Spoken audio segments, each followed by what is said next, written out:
Fala pessoal, tudo bem? Sejam todos bem-vindos a mais um editorial aqui do nosso canal. Sempre um prazer estar aqui com vocês. A gente vai começar nesse vídeo ainda fazendo o acompanhamento da CPI dos atos do dia 8 de janeiro. Uma fala do Nicolas Ferreira chamou a atenção e ela foi reproduzida pelo Pilhado, que tem um canal aqui nas redes sociais. Eu achei interessante que vocês analisassem essa fala do Nicolas Ferreira. Também uma reportagem mostra a ilegalidade da prisão de um autista em virtude dos atos do dia 8 de janeiro. E a Revista Oeste faz um apelo em relação a esse fato absurdo e a gente vai discutir um pouquinho sobre isso. Então seja muito bem-vindo, é sempre um prazer ter você aqui no nosso editorial. Se você puder, inscreva-se no canal, curta, compartilhe. Eu tenho que fazer esse pedido e eu tenho que mendigar isso, senão o YouTube não entrega para mais pessoas. Então, faz isso pela gente. Tenho que te agradecer por me aceitar mais um dia na sua casa. Eu sei que não é uma tarefa fácil, eu sei que é árduo, tem que entender política, discutir sobre política, é exaustivo. Às vezes, para mim mesmo, gravar isso, eu sinto um certo peso, porque é um tema pesado. E você me recebe na sua casa para falar sobre isso, então eu tenho uma gratidão muito grande. E hora do almoço, né? Vamos lá. Que Deus te dê uma mesa farta, repleta de bênçãos e gratidão por tudo. Bora começar? Vamos lá? Vamos ver o que o Nicolas Ferreira falou. Para quem não conhece, o Thiago Asmar é mais conhecido aqui no YouTube como Pilhado. E ele é comentarista da Jovem Pan, faz um trabalho excepcional, eu gosto do trabalho dele, gosto de acompanhar os pontos de vista dele, e aqui ele fez uma postagem da fala do Nicolas Ferreira. Escreveu o seguinte: Nicolas Ferreira falando as verdades que todo brasileiro honesto e trabalhador queria falar nesse momento trágico que vive o Brasil. E para você que não acompanhou essa fala do Nicolas, eu aconselho você a acompanhar, não tem nem um minuto, mas você vai gostar. Cid, o senhor é um preso político, e eu te explico por quê. Se o seu nome fosse Ana Carolina Jatobá, que jogou uma criança de 5 anos do prédio, Isabela Nardoni, o senhor estaria solto. Se o seu nome fosse Elise Matsunaga, que matou, esquartejou o seu marido, o senhor também estaria solto. Se o seu nome fosse André do Rap, que é um traficante internacional, o senhor também estaria solto. Se o seu nome fosse Sérgio Cabral, condenado a 400 anos de propina e corrupção, o senhor também estaria solto. Se o seu nome fosse Luiz Inácio Lula da Silva, condenado por corrupção passiva e lavagem de dinheiro, o senhor estaria solto. Até agora, Cid, o senhor... A gente sabe que, para alguns, eles vão acusar que isso aqui é um discurso populista da galera, jogar para a galera, e vão tentar desqualificar a fala do Nicolas Ferreira. Só que a gente tem que ir um pouco mais além, a gente tem que fazer uma análise um pouco mais minuciosa disso. Representa uma certa indignação com a impunidade. Sim, a impunidade, isso que vigora no nosso país de forma assertiva. E é isso. Você sabe muito bem que situações das mais escabrosas acontecem e políticos, e criminosos, e assassinos, e abusadores ficam impunes, aguardam processo em liberdade. E o Nicolas Ferreira utilizou esse caso aqui para falar do Mauro Cid, uma vez que a própria procuradora da República falou que ele está preso injustamente. Eu tinha dito para vocês, segundo o Código Penal, se uma pessoa está presa, o Ministério Público tem um prazo de 5 dias para apresentar a denúncia. Se a pessoa está solta, livre, é 15 dias. E até o momento, nem no caso do Coronel Naime e nem no caso do Mauro Cid, sequer as denúncias foram apresentadas. Eles não têm para onde recorrer. Então, assim, a gente precisa muito levantar esse assunto de forma mais séria.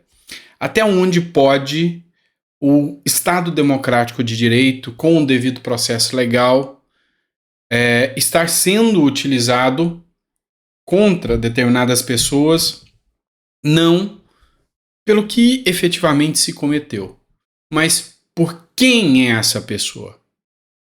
E isso é grave, porque dentro do nosso direito há impessoalidade. Se pune o fato, não a persona, a pessoa. Isso viola as regras da democracia. E está implícito aí na fala do Nicolas Ferreira. Mas a gente vai um pouco mais longe aqui. Vamos discutir um pouco mais. Um editorial da Revista Oeste. Jovem autista preso no 8 de janeiro faz apelo à justiça. Pois é esse nível da gravidade que a gente fala sobre essas prisões que aconteceram em Brasília. Revista Oeste. Sem consciência do porquê está preso na Papuda, em Brasília, e com saudades da família. Essa é a situação do catador de reciclados Jean de Brito da Silva, de 27 anos, detido durante os protestos de 8 de janeiro. Um laudo médico assinado pelo psiquiatra Moacir Toledo, que atende Silva desde pequeno, ou seja, é desde pequeno, não é de agora, constata que o jovem tem deficiência intelectual moderada e autismo. É inimputável, está preso, isso é criminoso. O diagnóstico é reforçado por um parecer do Eldui Ribeiro, psiquiatra forense, e Elise Trindade, psicóloga. Silva chegou a Brasília depois de embarcar em um ônibus com manifestantes contrários a Lula. Seu objetivo era protestar contra o aborto. O comboio saiu de Juara, no interior do Mato Grosso, a pouco mais de 650 quilômetros do norte da capital do estado de Cuiabá. O jovem não comunicou aos seus pais, com quem vive desde pequeno, da viagem. A família, que já o procurava, tomou conhecimento do caso só após a prisão de Silva, pego pela polícia perto do Palácio do Planalto, enquanto tentava ajudar idosas que fugiam das bombas de efeito moral. Foi feito um requerimento e a toque de caixa, porque a base do governo, os governistas não queriam aprovar, para que fosse informado todos os idosos que estavam e que foram presos naquele dia. Foi feito um requerimento na CPI que todas as crianças que foram presas sejam informadas naquele dia. E um autista é considerado uma criança. Eu tenho uma filha autista. Eu imagino o baque, o que essa pessoa está sentindo. E não é alguém que tem uma invenção, não é uma narrativa, como eles gostam de fazer. É um fato. E aí, você é meu amigo de esquerda, você que é de esquerda, vai passar batido por isso? Vai falar que é só mais algo normal da democracia? Que essa pessoa é um terrorista, que uma criança autista ou que idosos de mais de 70 anos são terroristas graves, piores do que talvez alguns estados que o seu presidente defende? Pois é, tá um tanto quanto complicado, né? Vamos lá, vamos continuar a matéria aqui e falar de coisa importante. Bora lá. Essa aqui é a Caroline de Toni, deputada federal. Ela fez um requerimento para uma ministra do Lula. Olha só. Requerimento de informação da Carolina de Toni, deputada federal, à ministra Guajajara, acerca do acordo com a Alemanha sobre terras indígenas brasileiras. E ficou sem resposta. Algo a esconder, ministra? Ou seja, ela faz um questionamento aqui. E aí ela escreve: os requerimentos de informação de minha autoria enviados à ministra dos povos indígenas, Sônia Guajajara, ficaram sem respostas. O prazo legal já escoou. O primeiro requerimento trata do projeto da cooperação Brasil-Alemanha para proteção e gestão sustentável das terras indígenas, cujos termos do acordo não têm acesso. Já no segundo, solicitamos explicações sobre o anúncio de novas demarcações de terras indígenas.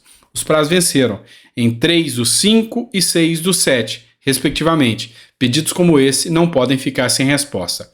É obrigação prestar esses esclarecimentos pois, conforme está escrito no parágrafo 2º do artigo 50 da Constituição Federal, a recusa ou não ao atendimento aos pedidos de informação no prazo de 30 dias implica um crime de responsabilidade.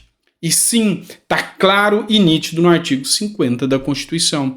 Não responder uma solicitação de um poder fiscalizador, que é a Câmara dos Deputados, é crime de responsabilidade. Mas esses crimes de responsabilidade serão apurados com a mesma veemência que o Flávio Dino põe a Polícia Federal contra falas do Eduardo Bolsonaro? Esses crimes de responsabilidade serão apurados com a mesma veemência que, inclusive, ministros do STF mandam aliados de Bolsonaro para a cadeia? Manda pessoas idosas, autistas, para de trás das grades? Talvez não, né? Talvez não. É bem provável que não, né? Vamos lá, pessoal. Tem mais conteúdo aqui para vocês, para a gente fazer uma análise agora mais minuciosa. É aqueles assuntos polêmicos que a gente entra. Discórdia dentro da direita, mas a gente precisa falar sobre isso. Vamos falar de Valdemar da Costa Neto, uma matéria que é uma verdadeira bomba atômica. Costa Neto. Lula é muito mais fácil de lidar que Bolsonaro. O presidente do partido do ex-presidente já integrou a base de Lula em mandatos anteriores e rasgou elogios ao petista em entrevista que aconteceu ontem, na terça-feira. Bora lá. O presidente nacional do Partido Liberal, Valdemar da Costa Neto, recordou conversa com Luiz Inácio Lula da Silva antes das eleições de 2022, essas que passaram agora, e classificou o petista como figura muito mais fácil de lidar do que o ex-presidente, seu correligionário Jair Bolsonaro. Em entrevista à Globo News, o líder partidário fez elogios a membros do atual governo federal, ou seja, elogiou o Guilherme Padilha. Costa Neto elogiou os 2 primeiros mandatos de Lula, dos quais ele e seu partido integraram a base governista. Para o presidente do PL, o petista adota um comportamento diferente na atual gestão, o que Valdemar avalia como um efeito da prisão em 2018 e 2019. Pois é, eu vou tecer comentários sobre isso aqui, mas eu vou expor a manifestação de alguns comentaristas políticos, de um comentarista político, que é um jogo rápido aqui para você entender, que é o Daniel José, já foi até deputado, onde ele fala sobre essa reportagem. Preste atenção. E não está gostando muito do que foi dito, não. O que ele falou? Valdemar da Costa Neto é centrão. E olha só o que ele diz. A carta do Valdemar é um grande somebody love. Ele passa várias mensagens contraditórias. Ele passa o pano pro Centrão, justamente nesse trecho. Então ele justifica como algo razoável o deputado vender o voto dele pro governo para poder mandar emenda parlamentar para vereador, prefeito, que é por aí vai. Ele justifica isso, que eu acho que é inadmissível. Ele se mostra isentão com relação ao governo Lula. Sabe, essa história aí, essa história é a história de quem não tem lado. Isso daí abre uma brecha para ele não se posicionar como oposição de fato. Essa carta... Vamos lá. Ele questiona aqui, Valdemar da Costa Neto é centrão, Valdemar da Costa Neto não se importa em vender o seu voto para pegar emenda para mandar para vereador. Sempre foi assim. Sempre foi centrão. Não tem novidade. Mas eu vou tecer um comentário sobre isso que eu preciso que você preste atenção. Outra matéria agora do Globo. Extrema-direita, no nosso entendimento, é o Hitler, diz Valdemar da Costa Neto. Presidente do PL, partido de Bolsonaro, diz que candidatos mais alinhados com a direita devem chegar ao partido na janela partidária. Ele acredita que 30 novos deputados vão chegar e ele disse o seguinte: não queremos a extrema-direita e nem o pessoal da direita para valer vai querer. A extrema-direita, no nosso entendimento, é o Hitler.